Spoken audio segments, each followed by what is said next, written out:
All right. Hello, everybody. I am going to be trying something a little different today, this Sunday. I'm back at it, trying again to be live both in the Birth Revolution Facebook group, Doulas, Midwives, and Game Changers, and also live here on Instagram.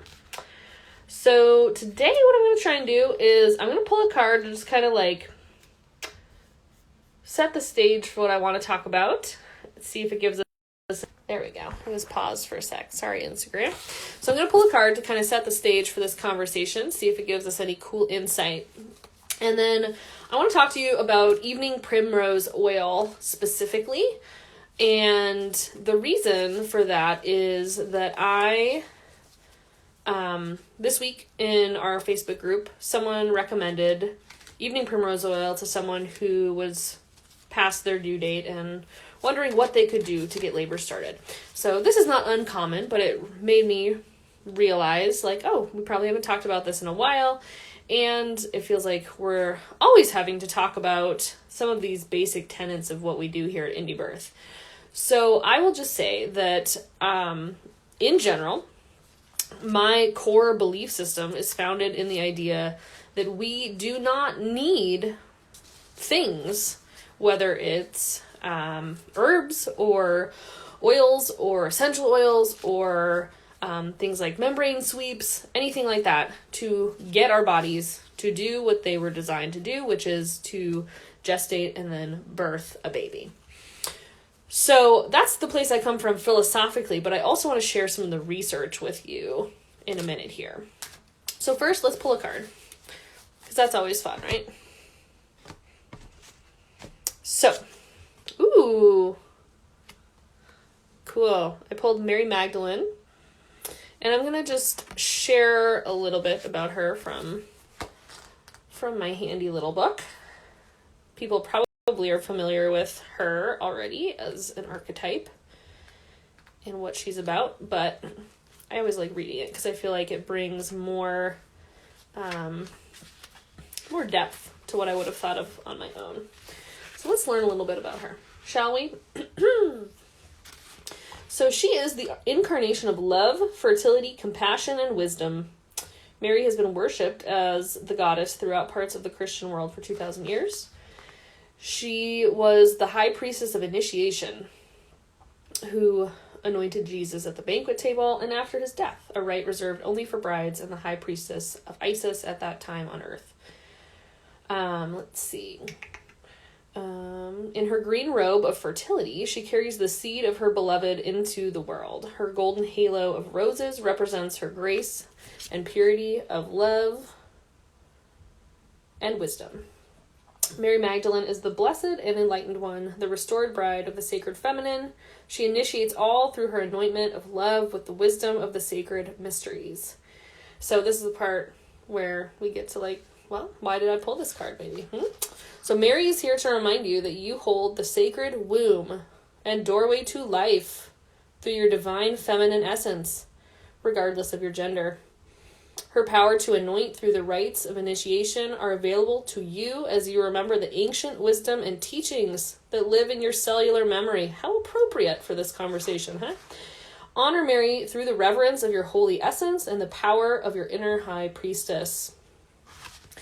So I think that is the perfect card to have pulled as we're about to talk more about Evening Primrose Oil in particular, and more generally speaking, the idea that we need to do something, that our bodies need something external to do what they are designed to do at the cellular level. And I think the fact that this card brought up the idea of cellular memory is really fascinating, because I think that's part of this conversation, right? I'm not saying that we might never need something from the outside. Just that this idea that in general, there are things that everyone should do kind of as a blanket statement is really troubling and puzzling to me. So let's talk a little bit about the specifics. I have some articles pulled up here. So there are 3 studies I wanted to share a little bit about in terms of evening primrose oil. So the first one I wanted to share is from the Philippine Journal of Obstetrics and Gynecology, and it was published in 2017. It's called The Effectiveness of Evening Primrose Oil Gel Capsule as a Cervical Ripening Agent During Labor Induction, as measured by Bishop score on term singleton pregnant patients. So I'm kind of going to decode this for you a little bit, if you're not used to this kind of jargon or maybe reading lots of research in general.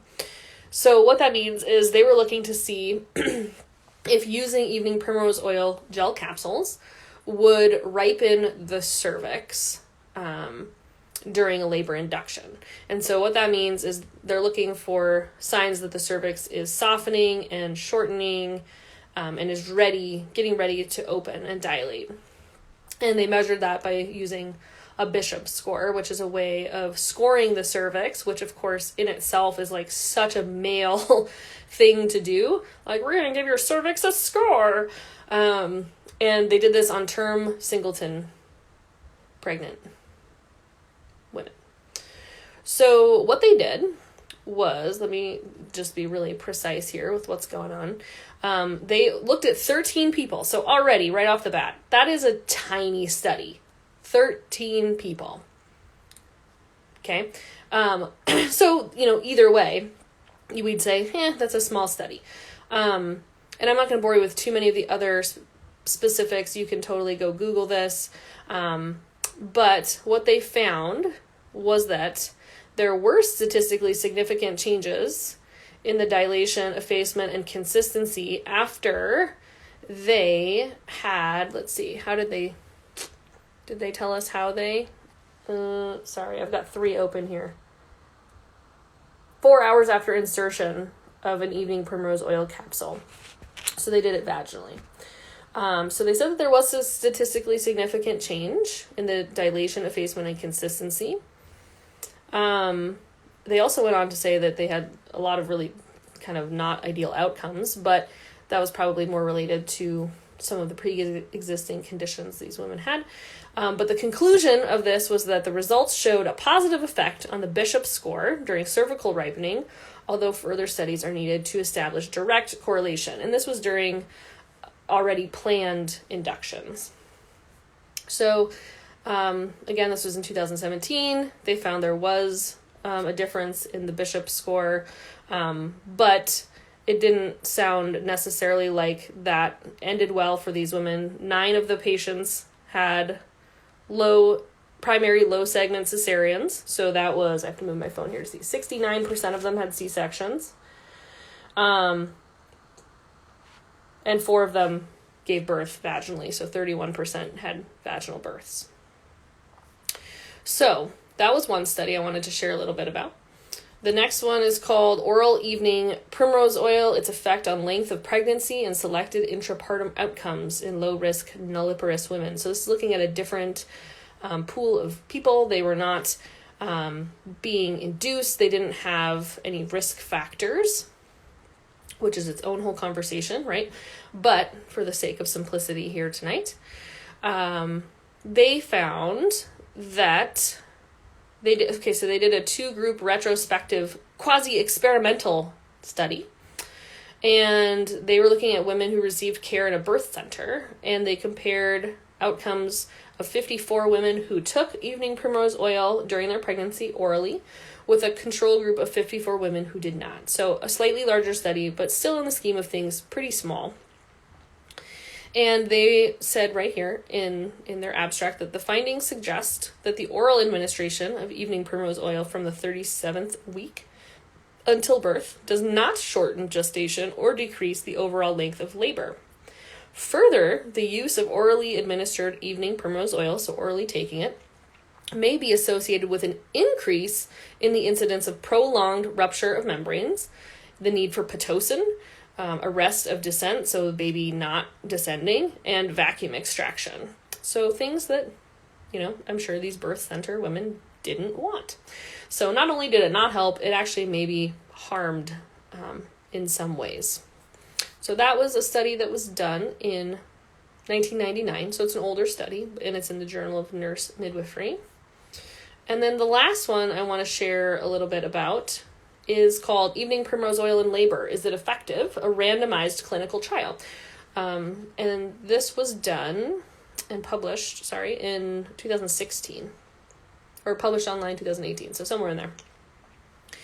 And what they did is they did an actual randomized clinical trial, which is kind of like, there's a lot of things that go into whether or not a study is high quality or not, but that's a higher quality of study. And they did this on first-time moms who were low risk with a gestational age of 40 weeks and a Bishop score of less than 4. So they were, needing, well, according to them, right? Their cervix was not very ready. So they did 1,000 milligrams twice a day of Evening Primrose Oil for 7 days. And in the control group, they had a placebo. So they didn't know they weren't getting it. They just were taking a placebo. That's the best way to match two groups. So in total, 80 women finished the study, 40 in each group. The women of the two groups did not have any big major differences between the two of them. They were evenly matched.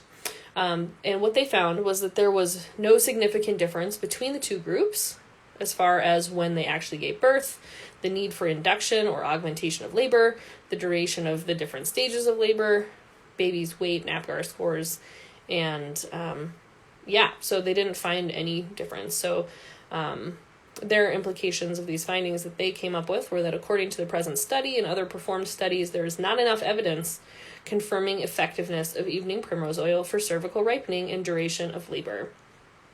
It is suggested that pending further data, its usage should be limited to experimental randomized controlled trials, and its use in clinical practice should be prevented, is what they said. So, which maybe is, worth mentioning after we looked at the other study.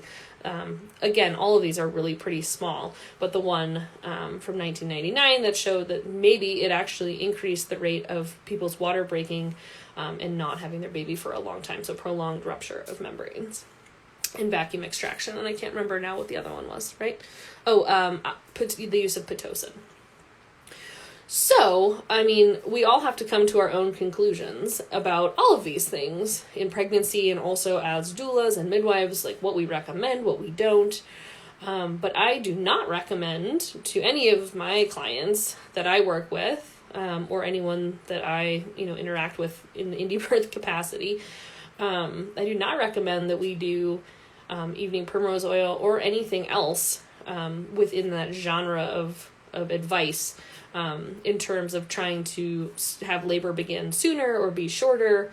I think it all is so, what's the word I'm looking for? It just really undermines our confidence in our bodies when we think that we need something. A lot of people recommend something, and maybe I can talk about this another time, but, so a lot of midwives recommend, the 5W herbal tincture for the last 5 weeks of pregnancy to prepare the body and make labor smoother. I just think that, and Maren and I have some good data over the last 10 to 15 years. She's been doing it longer than me. That, even when women do nothing at all, when they don't do the herbs, when they don't do red raspberry leaf tea, when they don't do Evening Primrose Oil, when they don't do any of these things, babies still come out. They still are born. And it's not a problem. Our bodies are not broken and we do not need these things. So again, like I said, if someone I was working with really felt called to do something like this, I would never tell someone don't do that thing. But I think as a blanket recommendation or saying, I have every mom do blank, I think that is really short-sighted and in general shows that we lack trust in the body, in the divine wisdom of the body to do this work that is to, keep the baby in and then amazingly, miraculously let the baby out, right? It's just an absolute miracle.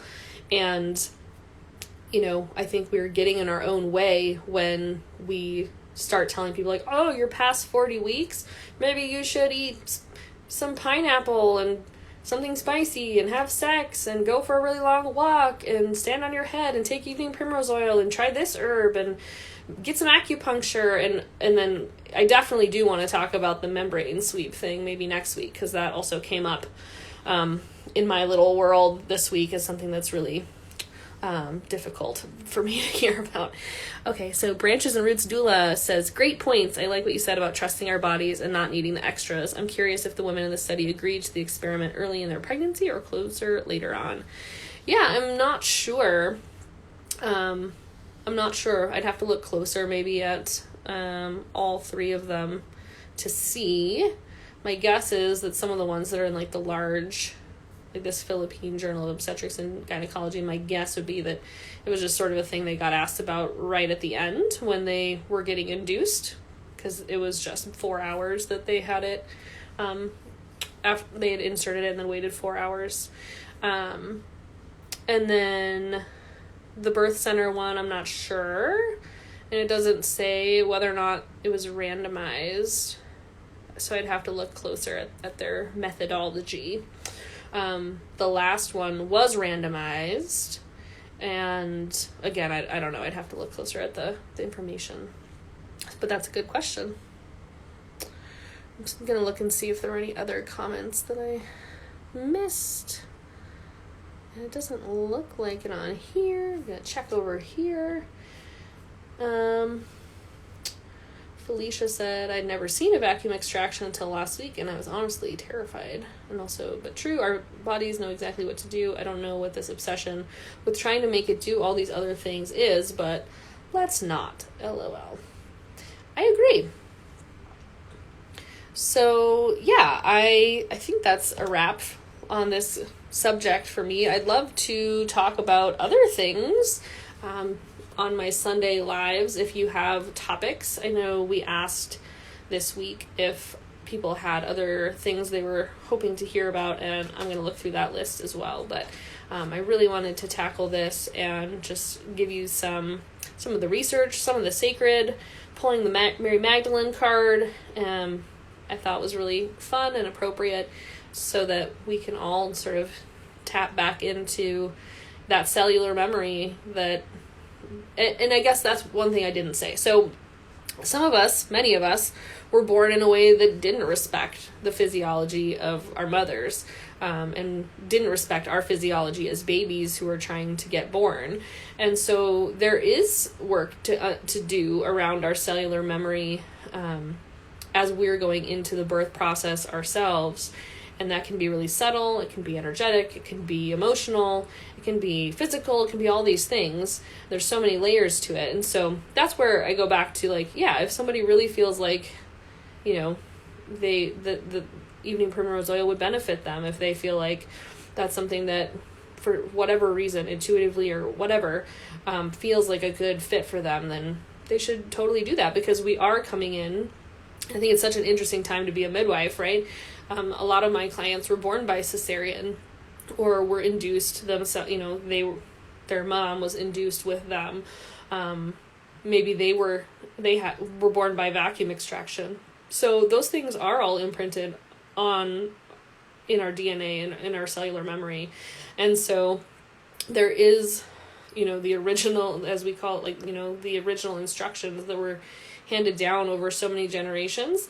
But in the last 100 years, we really have screwed them up in a lot of ways. And so right now as a midwife, there's so much around helping women heal from that generational wounding and sort of untangling, you know, what's theirs, what's not, and healing that cellular memory so that they can ideally go into birth with that confidence and that trust. And it's a lot of work, and it's probably a lot different than it was to be a midwife, you know, 200 years ago.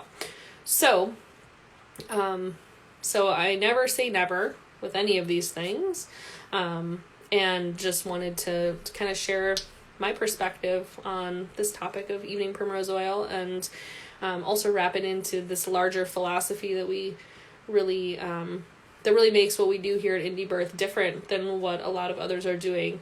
Even, and I guess I'll be totally honest, even if the evidence did say, like, oh, it's really great and it makes people birth sooner and it makes labor shorter, it still would I'd be hard pressed to recommend it. I mean, I'd tell clients about it and I'd leave it up to them.